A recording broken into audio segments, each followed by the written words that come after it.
Boker Tov, Beshem Hashem, Naaseh Benatzliach. Nous sommes ce matin le mercredi 11 décembre, le 10 du mois de Kislev, shiur acheté par Benjamin Haddad, Be'ezrat Hashem Yitbarach, pour la refoua shelema urgente et rapide d'Eidou Marc Ben Fortuné. Be'ezrat Hashem Yitbarach, Shakadosh Baruch Hu, par le mérite de notre étude, Ishlach lo achlama meira, briut etana, arichut yamim, et bien sûr à la kol, irat, shamaim yeshuot, venechamot. Il demande aussi que la grandeur et la valeur de ce shiur y est, Be'ezrat Hashem, pour protéger Kol Chayalenu, la libération de tous les otages, toutes les personnes malades, Kol Am Israël, Bracha V'Atzlacha, pour avoir acheté ce shiur Be'ezrat Hashem, Benjamin Haddad, et Be'ezrat Hashem, ça fait que la force de la Torah est au-dessus de tous les décrets, de toutes les possibilités. On commence tout de suite notre shiur avec un sujet qui nous parle à tous, de façon assez journalière, qui nous oblige tous, c'est la prière du cœur ou la prière des lèvres. Alors je vous avoue que je me suis inspiré pour écrire ce shiur sur des questions qui m'ont été posées, dont une que j'ai trouvée pertinente et sur laquelle j'ai dit pourquoi ne pas en faire un cours.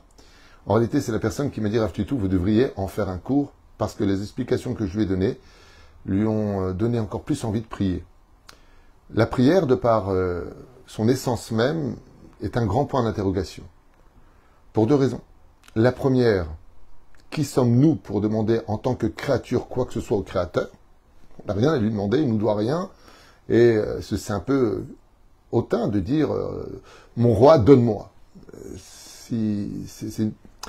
On n'a pas notion, on n'a pas conscience de qui on parle, à tel point que le Shulchan Aruch nous dit Da lifnimi ataomen, sois conscient devant qui tu te tiens. La Gemara dans Brachot nous dit Chassidim ayushuim sha'achat, 1 heure avant de prier, il se préparait à la prière, tellement que de réaliser qu'on parle devant Hachem, non pas ni à genoux, ni à quatre pattes, mais debout. La Hamida, qui veut dire se tenir droit devant Hachem. Ça veut dire qu'on a une présence un petit peu bizarre dans la Hamida. Qui peut se tenir miyamod beyomadim, qui peut se tenir devant le Créateur du monde? C'est la première chose. Et la deuxième chose, c'est que si on demande des choses à Dieu, en disant Hachem, donne-moi, donne-moi, donne-moi, donne-moi, c'est comme si on s'adresse à un personnage qui ne serait pas au courant de nos besoins. Ainsi l'écrit le Rav Dessler dans Mirtav Eliyahu, en disant la prière, elle est quand même un petit peu ambiguë, dans le sens où on parle au roi des rois, donc il faudrait expliquer ça. Et puis la deuxième chose, eh bien, on s'adresse en disant à Dieu, tu sais, il me faudrait la santé, il me faudrait le parnassa, il me faudrait un bon zivougagoun, il me faudrait. Mais Dieu, il sait tout ça. Donc, s'il sait tout ça et que Dieu, il veut que notre bonheur, pourquoi le lui demander? Si Dieu est au courant de tout, pourquoi insister lourdement? Arrête, même les épreuves que nous avons, c'est un petit peu le metteur en scène de tout ce système théâtral dans lequel nous vivons, pour lequel, en fin de compte, tout passe, la kol besséder. Azlachen, Be'ezrat Hashem Yitbarach, c'est ce qu'on va essayer de développer. Mais il y a encore une autre question. Et ça, c'était la question de cette personne qui me dit, mais je comprends pas. Pourquoi devons-nous, dans l'Amida, lire un texte qui se répète sans fin? On lit constamment un texte. Hachem, Sefatai Tiftar, Ofi Agit El-Techa, Baruch, Ata, Hachem, Eloken Otenu, Elo Abraham, Elo Yitzhak, Elo Yaakov, Hael Agadol. Pourquoi ne pas dire un texte qui viendrait de notre cœur? C'est-à-dire qu'avant que la Knesset Agdola nous ait imprimé ce que nous devions dire devant le Créateur du monde, pourquoi est-ce que chacun de nous, ok, on doit faire 3 prières par jour, eh bien pourquoi on ne dirait pas tout simplement ce qu'on a envie de dire à Dieu? Voilà, mon grand roi, merci pour tout, je sais pas, et puis après, voilà, j'ai besoin de ça et ça te dérange pas. Alors chacun mettrait un temps différent, puisqu'on lirait les pensées de notre cœur. Puisque Dieu, comme c'est marqué dans la Gemara, Rahmana liba bae, puisque Dieu veut le cœur de l'homme. Et les lèvres expriment les sentiments du cœur, il faut parler avec sincérité devant le Créateur du monde. Est-ce que ça ne vaudrait pas mieux que de venir faire notre récitation journalière 3 fois par jour, à répéter constamment la même prière depuis des décennies? C'était la question qui a été posée. Et j'ai trouvé cette question d'abord justifiée, mais bien sûr, elle a des réponses, et c'est ce que j'aimerais partager avec vous. D'abord, la prière, il faut savoir une chose. Elle n'est pas dans l'absolu. La prière n'est pas dans l'absolu créée, même si elle est un passe-partout hors du commun. Rien n'est plus fort que la prière. Prie de tout ton cœur. On a vu que Léa a été capable de changer sa destinée. Elle qui était vouée à épouser Esav, elle a épousé le tzaddik Yaakov, parce qu'elle a pleuré dans sa prière. Les Chachamim nous disent quand tu trouves ton âme sœur, ne tarde pas trop. Pourquoi? Parce que si quelqu'un d'autre prie de tout son cœur pour l'avoir, il peut défaire la destinée milchatrila de chacune de nos possibilités, ou destinées, ou prédestinées. Donc le Rav Dessler, entre autres, ainsi que d'autres Chachamim, nous expliquent que la prière, c'est une nécessité pour être en kesher avec Akadosh Baruch Hu, pour parler avec Hachem. Donc la première chose que veut Hachem, quand quelqu'un rentre dans sa Amida, ou quand quelqu'un prie le Créateur du monde, c'est une des raisons pour lesquelles nous avons des problèmes dans la vie. Ces problèmes se créent pour que le siah, c'est-à-dire la discussion, ait lieu entre la créature et le Créateur. La raison, on va dire pas, presque principale pour laquelle Dieu a créé l'homme, c'est pour le dialogue. Et autour de cela vont se créer absolument toutes les connexions de ce monde. Je m'explique clairement. Qu'est-ce qui est au centre de la vie du juif? Qu'est-ce qui est au centre de notre vie personnelle? Est-ce la Torah? Non. Est-ce Dieu lui-même? Non. Est-ce nous? Non. Alors qui est au centre de notre vie? Je n'ai pas compris. Le dialogue. Le centre de la vie du juif, par excellence, mais pas que du juif, de toutes les créatures, c'est le dialogue. Dans la Torah, comme c'est marqué, la force d'Israël, c'est comme le tolad, c'est comme le ver, qui n'a que pour force sa bouche. Nous, notre force à nous, c'est de dialoguer avec Hachem. Et pour cela, Dieu va créer des manques. Ce qui fait que le manque n'est pas le but, mais le moyen de provoquer ton ascension du dialogue vers le Créateur du monde. Et c'est pour cela que le monde a été créé. Par le dialogue, Be'asaram Ma'amarim Nivra Olam, le monde a été créé par la parole, et le monde vit par la parole. C'est-à-dire dans le monde social, dans le monde du couple, tu dis à ta femme « je t'aime ». Ce sont deux mots qui vont créer chez elle un sentiment et un rapprochement. À moins que tu sois pathétique, ça va l'éloigner encore plus, mais ça c'est la blague. Ce que je veux dire par là, c'est que tu cherches du travail, voilà, est-ce que vous avez besoin de quelque chose? C'est le dialogue qui va dire oui, alors bonne nouvelle, non, ah, difficile à gérer. Et ainsi de suite, le monde tourne autour de cela. Ce qui fait que le dialogue est le but principal. Quand tout va bien, parle avec Dieu pour le remercier. Quand ça ne va pas, parle avec Dieu pour lui dire ce qui ne va pas. Quand tu as des manques, pour mieux le servir. Et c'est là qu'est toute la magnificence. C'est que je ne veux pas demander à Dieu, c'est lui le roi et moi le serviteur, donne-moi, Ziva, j'ai besoin, dis-moi, t'es qui? Non, j'ai besoin Hachem parce que j'arrive plus à étudier comme il le faudrait, j'ai pas assez de temps. Si je pouvais trouver un travail à mi-temps, ça me permettrait d'étudier l'après-midi. Il faudrait que ce travail me donne autant d'argent qu'un temps à plat temps. Un peu chutzpah, mais quelque part, on peut tout demander dans la prière. Comme disait mon Rav, demande toujours au-delà de ce que tu as besoin, on ne sait jamais. Si un ange passe et qui dit Amen, tu auras tout ce que tu demandes. Voilà, mais farpel et tova velibracha, toujours, tu feras attention de sortir de bonnes choses dans ta bouche. La reine qui est au misé, le dialogue, c'est le but principal. Le Créateur du monde demande au minimum à une femme un dialogue par jour, dans sa amida, donc une amida par jour pour une femme, et pour un homme, 3 prières impératives, pour lesquelles le fait de parler avec Hachem, de parler avec Hachem, de parler avec Hachem tous les jours dans sa amida, concrètement, nous amènera à, quand on partira de ce monde à 120 ans, être capable de continuer à dialoguer avec Dieu, puisque on en a pris l'habitude. C'est comme quelqu'un qui vit dans un monde où il y a beaucoup de lumière, et d'un coup il rentre devant une lumière aveuglante, tellement elle est puissante. C'est vrai qu'il ne verra pas complètement les choses, mais ses yeux sont déjà habitué à la lumière, contrairement à celui qui a vécu dans l'obscurité toute sa vie et qui d'un coup rencontre la lumière, et là il est totalement aveuglé, il repart en arrière. Ainsi donc, quand on prie avec Hachem, quand on part de ce monde, on peut s'élever dans un dialogue avec les anges, avec le Créateur du monde. Pourquoi? Parce qu'on a l'habitude de lui parler. Tandis que si jamais on prie jamais et qu'on n'a rien à faire de rien, on est bouche bée, c'est le cas de le dire. Pourquoi suivre une prière programmée qui peut-être ne répondrait pas aussi à nos demandes? C'est la deuxième question qui m'a été posée. Pourquoi ne pas dire à Dieu, voilà, j'ai besoin de ceci et pas forcément de cela? Alors, ça démontrera une chose, comme je le lui ai dit, est-ce que tu parles l'hébreu parfaitement? Il m'a dit, ouais, je comprends l'hébreu. Je lui ai dit, tu peux pas dire ça, parce que si tu parlais l'hébreu, tu n'aurais pas pu poser cette question-là. Et vous allez comprendre pourquoi dans la suite. L'Amida, sachez-le, telle qu'elle a été concrétisée par la Knesset Agdola, est empreinte de secrets hors du commun. Ça veut dire quand on voit le livre du Rachach, par exemple, c'est Yves Charles Taher, la Amida, ce sont des mondes extrêmement puissants et ésotériques.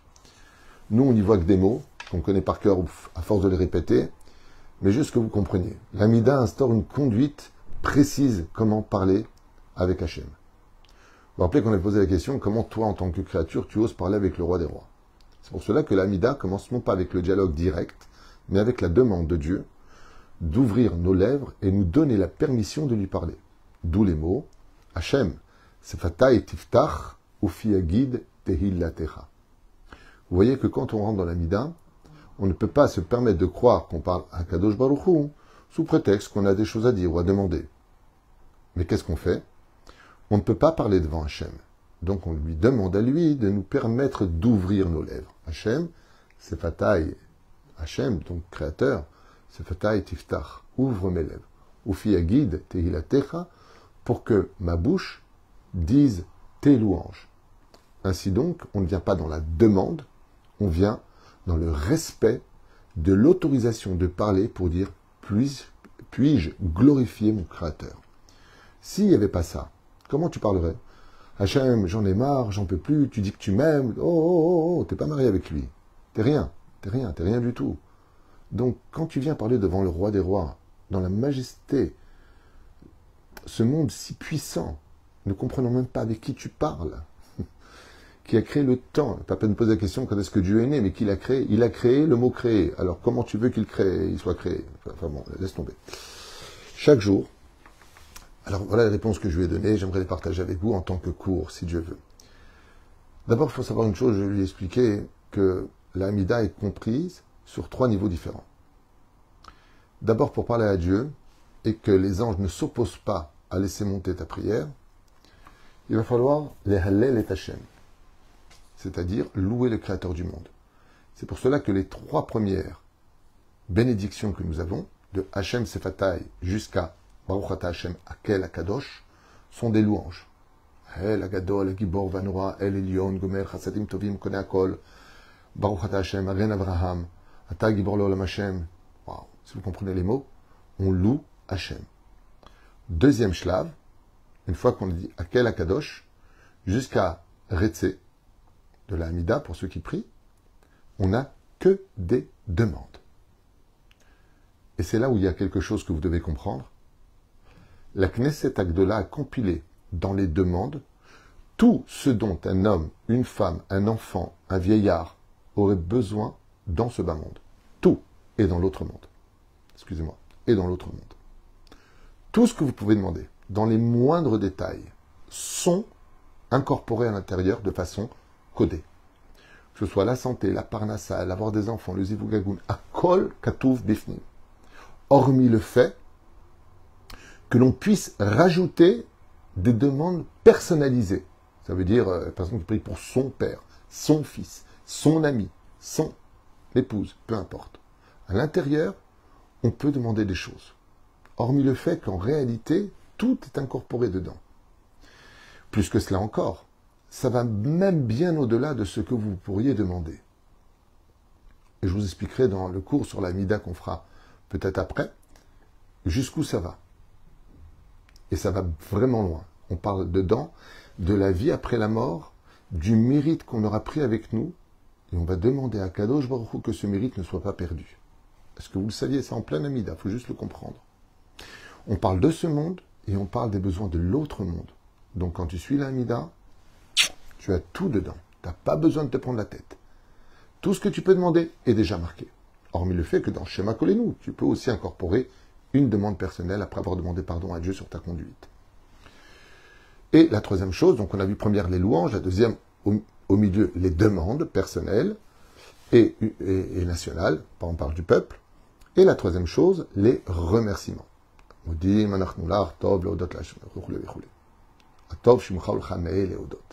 Là-bas, c'est les remerciements. Donc, l'Amida se compose de 3 niveaux. 1. Louer Hachem, Dieu, demande. 3. Remercie. Si tu ne passes pas par ce code-là, prescrit par la Knesset Agdola, tu n'auras pas parlé selon, si je peux me permettre le mot, le protocole de comment parler avec le roi des rois. Parce que c'est beaucoup plus profond que ça, bien sûr, vous avez bien compris, qu'en réalité, c'est comme une foreuse qui va perforer des mondes. Il Il y a 4 mondes, c'est pour ça qu'on va faire la Amida après avoir passé plusieurs shlavim. On parle du monde de la Asiya, le monde de l'action. Ensuite, il faut traverser le monde des anges, qui s'appelle le monde de la Yetzira. Tout ça, c'est figure dans la Amida. Ensuite, on va arriver au monde de la Beria, le monde de la Torah, le monde des âmes. Et ensuite, on arrive au Kisei HaKavod, c'est-à-dire devant le trône divin. Pour pouvoir y accéder, il faut passer par ce shlav-là. La personne lui dit, oui, mais tous les jours répéter la même chose. Alors je lui dis d'abord, excuse-moi de te dire une chose, ce n'est jamais répété tous les jours. Car chaque jour, chaque matin, chaque après-midi et chaque soir est unique. La journée d'aujourd'hui, nous sommes aujourd'hui le 10 du mois de Kislev de l'an de grâce 5785 en hébreu. Si vous préférez en français, nous sommes le 11 décembre 2024. Mais est-ce que cette journée a existé? Non. Est-ce que cette journée réexistera? Non. Donc cette journée est unique. Oui. Ça voudrait dire que ce matin, notre prière que nous avons faite à la synagogue de Shacharit appartient à une journée qui est unique. Oui. Donc cette prière était unique. Exact. Et cet après-midi, si Dieu veut, on va faire Mincha de la journée du 10 du mois de Kislev, 5785. Donc ce Mincha dont on parle est unique. Tu ne répètes pas la même chose. Tu dis une formule que tu connais, parce que toi, tu l'as répétée. Mais quand tu apparais devant Dieu, le Créateur du monde a un nouveau rendez-vous avec toi.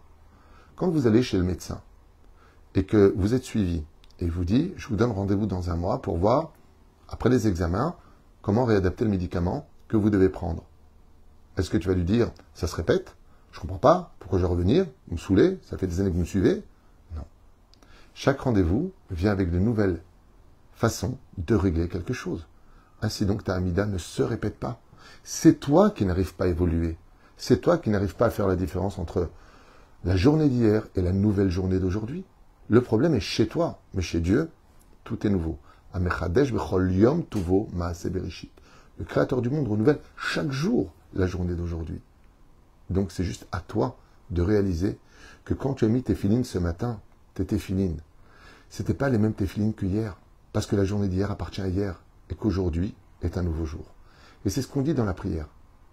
Tu aimeras l'Éternel ton Dieu de tout ton cœur, hein? Hayom, al levavecha, hayom.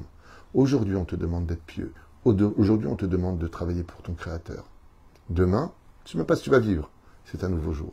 Il y aura de ça que nous ayons le mérite demain matin d'avoir cette chance de remettre nos téfilines et de prier et non pas de reprier.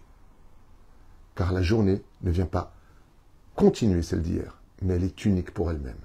Mais ça, ce sont des choses qu'on n'arrive pas à vivre parce que on est tellement véhiculé par des pensées, des systèmes qui nous font tourner en rond l'esprit qu'on a du mal à comprendre que chaque journée demande un modéani lefanecha. Deuxième chose, comme vous l'avez bien compris, le fait que tout le peuple d'Israël prononçons les mêmes paroles, cela renforce la force de notre prière. Et ça, c'est quelque chose qu'on oublie. C'est extraordinaire comme explication. C'est que si chacun priait sa prière, elle n'aurait la valeur que de ce que nous dirions. Mais si on répète tous la même chose à Dieu, les mêmes mots montent plus ou moins vers les mêmes horaires, cela donne une chazaka à notre prière.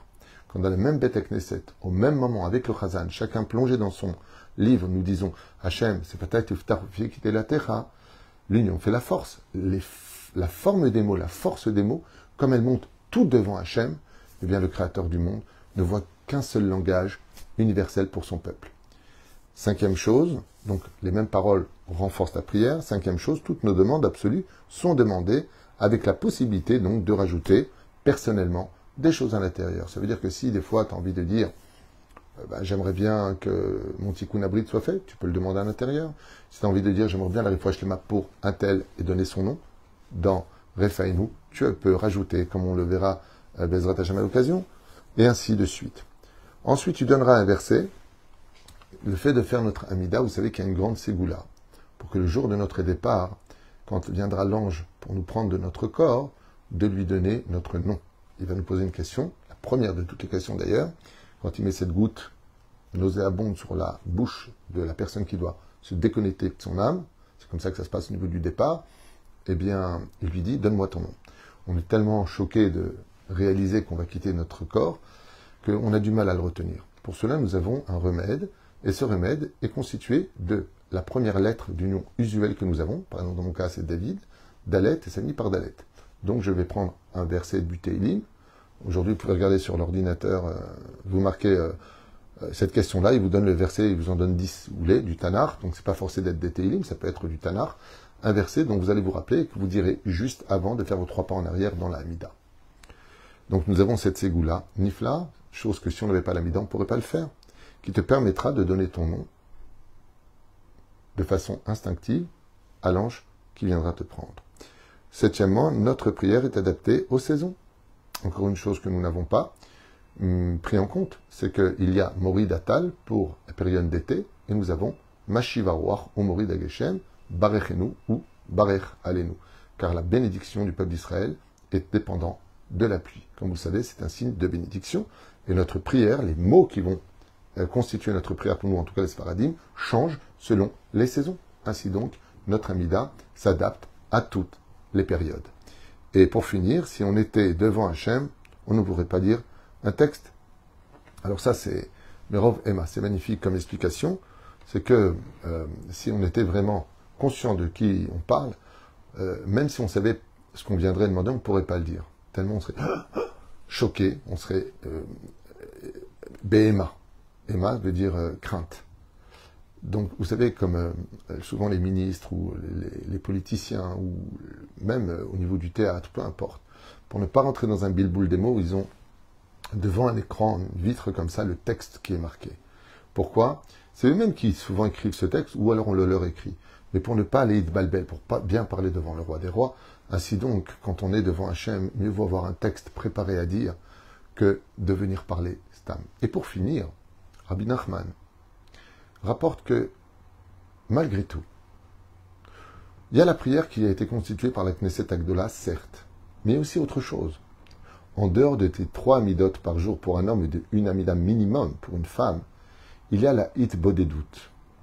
Et en parallèle de la amida, nous avons une prière personnelle qui est la nôtre. Chez les femmes, la hit bodedut, elle est très constante. Quand elle emmène ses enfants à l'école, elle remercie le Créateur du monde. Ya Rabbi, protège-les, que rien ne leur arrive. C'est de la hit bodedut. Nous, les hommes, c'est plutôt Hachem, il faut une place, il faut que je me gare. On est plutôt dans une bonne journée, un bon contrat. Chacun a ses demandes par rapport aussi à ses obligations, ses angoisses, ses manques. Ainsi donc, il y a l'aide bodedut. Et l'aide bodedut, eh bien, c'est aussi une prière en parallèle, très important de le faire le matin tôt ou la nuit, même prendre 5 minutes. Et là, par contre, tu n'as pas de texte.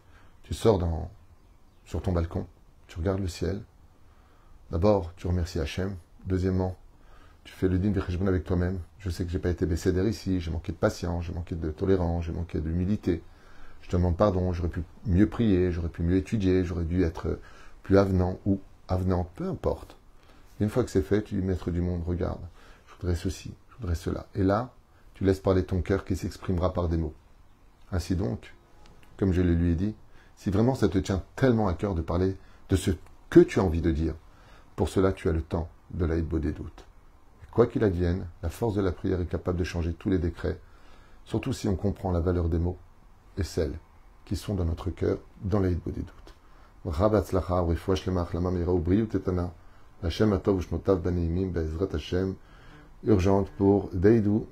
Alors, Deidou, c'est David en tunisien. Marc Ben Fortuné. Chaque jour, il va retourner Bechol Asher Lo B'zchut Ashur Azeh. Kol Tov V'Leitra.